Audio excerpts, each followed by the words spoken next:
Olá, povo de Deus, 20º domingo do tempo comum, 14 de agosto de 2022. A nossa reflexão de hoje é a partir de Jeremias 38, de 4 a 6, de 8 a 10, de Hebreus 12, de 1 a 4 e Lucas 12, de 49 a 53. Naqueles dias disseram os príncipes ao rei: pedimos que seja morto este homem. Ele anda com habilidade lançando desânimo entre os combatentes que restaram na cidade e sobre todo o povo, dizendo semelhantes palavras. Este homem, portanto, não se propõe o bem-estar do povo, mas sim a desgraça. Disse o rei Sedecias: ele está em vossas mãos. O rei nada vos poderá negar. Agarraram então Jeremias e lançaram-no na cisterna de Melquias, filho do rei, que havia no pátio da guarda, fazendo-o descer por meio de cordas. Na cisterna não havia água, somente lama, e assim ia-se Jeremias afundando na lama.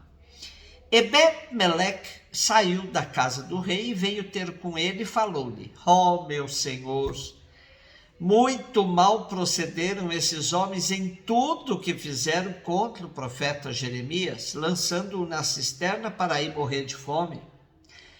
Não há mais pão na cidade.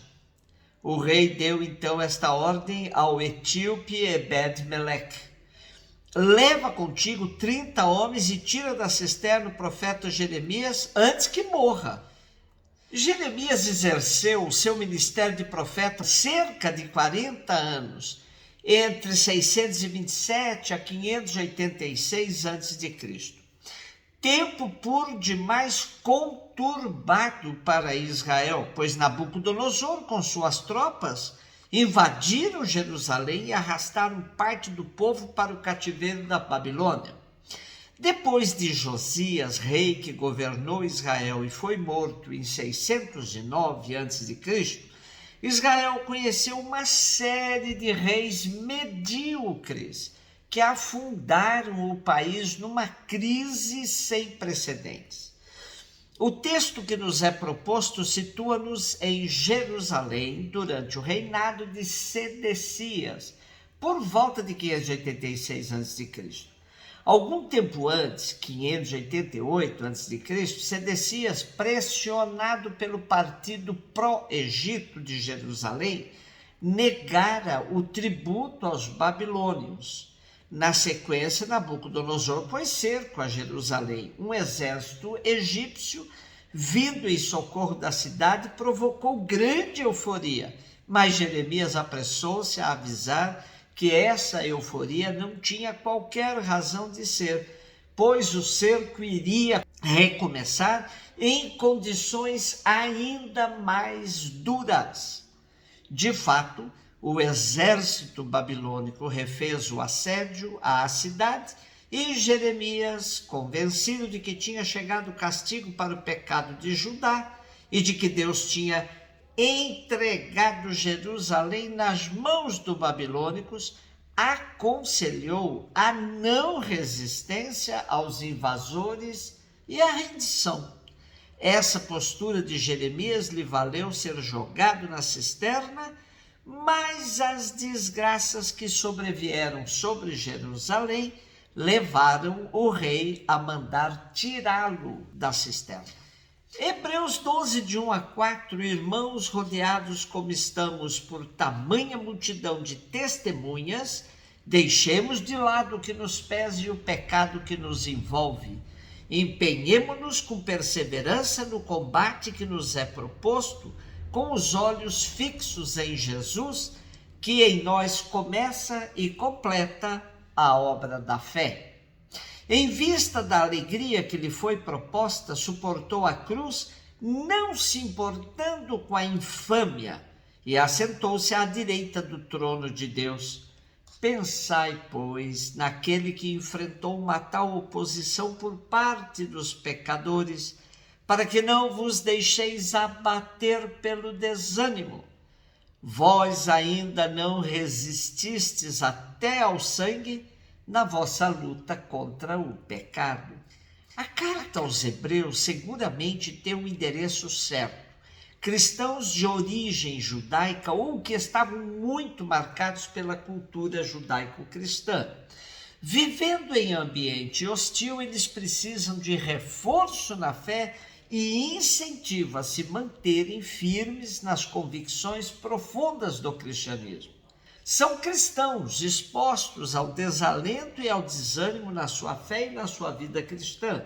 Alguns dados da carta sugerem também que se trata de cristãos cansados, sem o entusiasmo dos inícios e instalados no comodismo e até na mediocridade. Há ainda referências que revelam que muitos já tinham cedido a doutrinas estranhas, pouco coerentes com a fé original, recebida dos apóstolos. O texto que nos é proposto pertence à quarta parte da carta, e aí temos um apelo à fé e à constância ou perseverança, o que se entende perfeitamente no contexto em que esses cristãos vivem. Lucas 12, 49 a 53, disse Jesus aos seus discípulos: Eu vim para lançar fogo sobre a terra, e como gostaria que já estivesse aceso. Devo receber um batismo, e como estou ansioso até que isto se cumpra. Vós pensais que eu vim trazer a paz sobre a terra? Pelo contrário, eu vos digo, vim trazer divisão.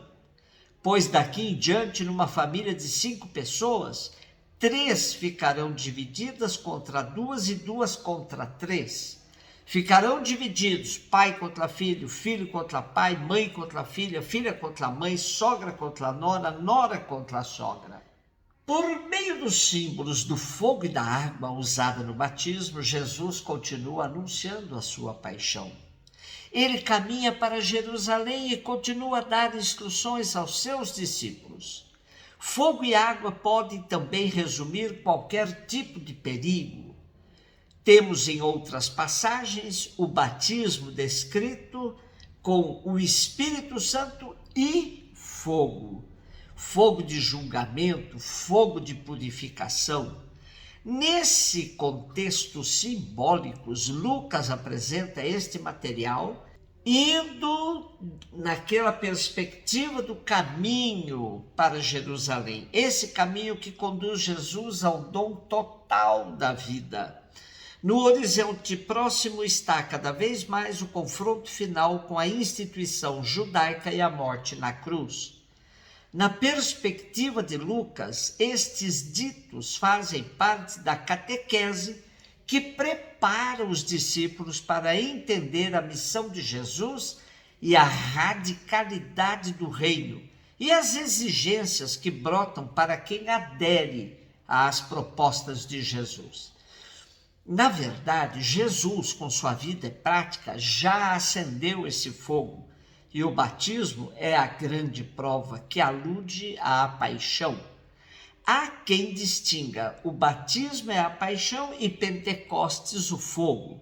Em todo caso, é certo que Jesus anseia que chegue o Espírito purificador, mas se aflige diante da proximidade da paixão. E um cristão tem de seguir a mesma trajetória. Assim sendo, o fogo deve ser interpretado em chave de julgamento. Diante de Jesus, as pessoas terão que tomar partido, como Simeão anunciou, passando por cima dos laços familiares. A divisão que Jesus provoca atravessa grupos humanos naturais. Nada mais contrário ao Evangelho do que o anúncio da paz nos moldes dos anúncios da sociedade. Jesus já alertou que a paz que ele daria aos seus seguidores nada tem a ver com a paz que o mundo dá.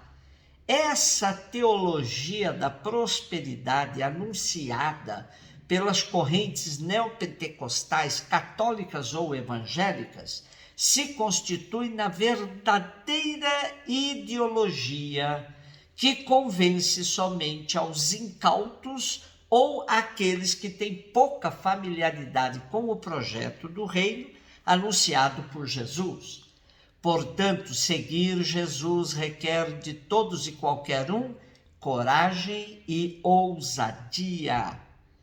É preciso dizer com todas as letras: a proposta de Jesus traz divisão, pois é uma proposta exigente e radical, que provocará a oposição de muitos.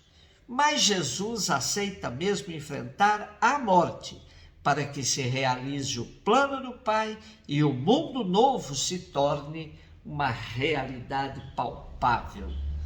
Um beijo no seu coração.